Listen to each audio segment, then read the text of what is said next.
बिहार सिपाही परीक्षा भर्ती का पेपर लीक मामला। इस मामले को लेकर एक्शन में दिख रहे हैं ईओयू। ईओयू ने जांच के लिए एक टीम का गठन किया है। कदाचार और अनियमितता को लेकर 61 केस दर्ज किए गए हैं।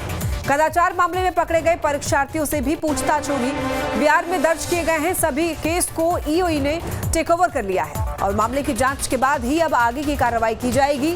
आपको बताते चले कि ईओयू एडीजी नैयर हसनैन खान ने जांच के आदेश दिए हैं। अब तक जितनी भी शिकायत इस मामले को मिली है, अनियमितता को लेकर 61 केस दर्ज किए गए हैं। इस मामले पर अब सुनवाई होगी।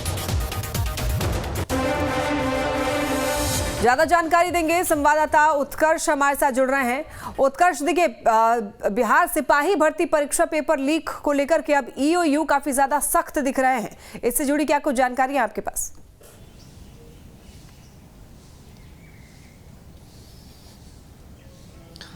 और बिल्कुल देखिए लक्ष्मी, जिस तरीके से बीते 2 दिनों पहले सिपाही भर्ती परीक्षा का आयोजन किया गया था, बिहार में करीब तमाम जिलों में, गया को छोड़कर तमाम जिलों में सेंटर्स बनाए गए थे, लेकिन देखिए अब वहां पर भी पेपर लीक का मामला जो है वो सामने आ गया है। बीते दिन बीजेपी के द्वारा लगातार सरकार पर यह सवाल खड़ा किया गया। बिहार के पूर्व डीजीपी एसके सिंघल चयन बोर्ड के अध्यक्ष हैं, उन पर भी सवाल खड़ा किया गया कि अगर इस तरीके की स्थिति हुई है तो इन पर कार्रवाई होनी चाहिए। अब देखिए इसको लेकर बिहार सरकार जो है वो सख्त हो गई है। ईओयू के द्वारा 61 अनियमितता के मामले जो है वो सामने आए हैं, जिसमें अलग अलग जगहों पर जो केस है, एफआईआर जो है वो दर्ज किया गया है। अब ईओयू के द्वारा जांच किया जाएगा, तमाम पहलुओं को खंगाला जाएगा किस तरीके की स्थितियां हुई हैं, क्योंकि कई कदाचार मुक्त परीक्षा की बात जरूर की गई थी, लेकिन देखिए कदाचार मुक्त की बात अब नहीं नजर आ रही है। कई परीक्षार्थी जो है उनसे सवाल भी खड़ा किया जाएगा। एडीजी जो है ईओयू के माफ करें एडीजी जो है नैयर हसनैन, उन्होंने जांच के आदेश दिए हैं और इस पर जो जांच है वो की जाएगी, क्योंकि कई जगहों पर धांधली की बातें सामने आई है तो कई जगहों पर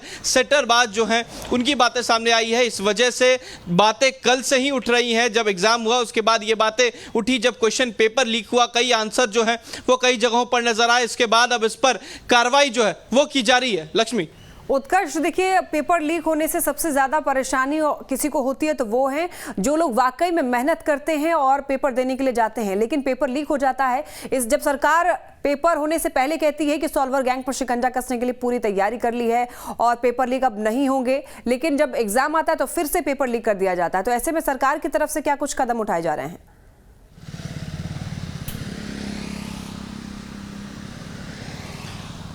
और बिल्कुल लक्ष्मी, देखिए ये पहली बार नहीं हुआ बिहार में जब पेपर लीक मामला जो है वो सामने आया हो। कई बार ऐसी तस्वीरें नजर आई हैं, कई बार ऐसे हालात बने हैं जब पेपर लीक मामला सामने आया है। कई बार कई जांच भी हुए हैं, कई लोगों को पकड़ा भी गया है, कई लोगों को अरेस्ट भी किया गया है, लेकिन लगातार ये घटनाक्रम जो है वो होते जा रहा है। सरकार कई बार ये कहती है कि इस तरीके की घटनाएं नहीं होंगी, तमाम कोशिशें सरकार की होती है, लेकिन उसके बाद भी जो पेपर है वो लीक होता है। हालांकि इस बार एडीजी जो है, पूर्व डीजीपी जो है बिहार के, जिन्हें केंद्रीय सिपाही बोर्ड का अध्यक्ष बनाया गया है, उनके द्वारा यह साफ कहा गया है कि इस तरीके की कोई घटना हुई है तो उस पर कार्रवाई होगी और ऐसी चीजें अगर सामने आई हैं तो उन्हें बख्शा नहीं जाएगा। हालांकि इसी को लेकर ईओयू के द्वारा 61 मामले जो हैं वो बीते दिन दर्ज किए हैं और तमाम पहलुओं पर सरकार जो है वो जांच कर रही है। हालांकि आपने सही कहा कि जो परीक्षार्थी आते हैं, अलग अलग जिलों से आते हैं, अलग अलग राज्यों से आते हैं एग्जाम देने के लिए, क्योंकि बिहार में अब डोमिसाइल नीति जो है वो खत्म हो गई है, तो अलग अलग राज्य के लोग जो है वो भी एग्जाम दे सकते हैं। तो ऐसे में जो लोग आते हैं, मेहनत करते हैं, मेहनत के बाद एग्जाम देते हैं,